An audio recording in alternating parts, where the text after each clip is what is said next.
European officials told the Wall Street Journal that divisions between NATO members on how much support to provide Ukraine have been growing in recent weeks.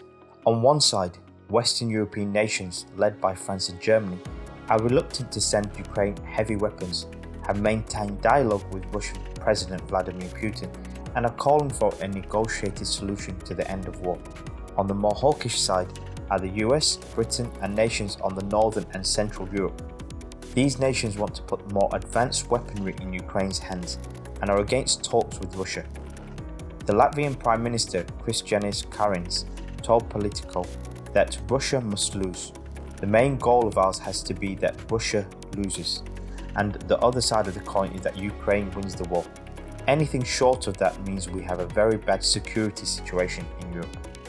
Despite the initial show of unity, the war in Ukraine has dragged on for 3 months now, and cracks are emerging amongst NATO members.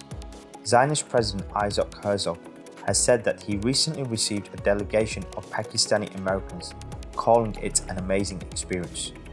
Herzog delivered these remarks during a special address at the annual World Economic Forum meeting on May 26th in Davos, Switzerland, while talking about the Abraham Accords. Herzog said he received a delegation of Pakistani expats who lived in the US together with other members of other countries in their region. And I must say this was an amazing experience.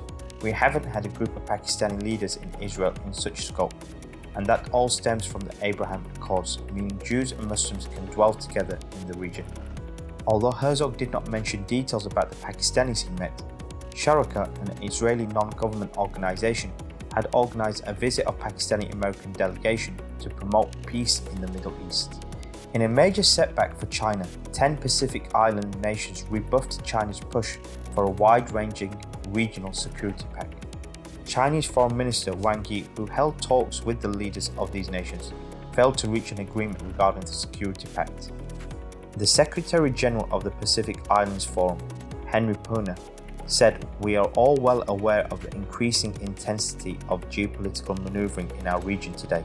Indeed, the recent influx of high-level visits to our Blue Pacific demonstrates the increasing value that our partners, including China, must place on our collective ability to think, live, engage, and deliver."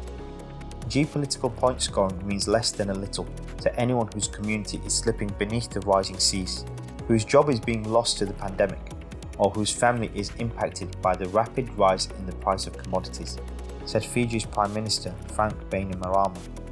After the US established the AUKUS agreement with Australia and the UK, China has tried to respond with its own security agreements, but has faced some resistance in the Pacific region.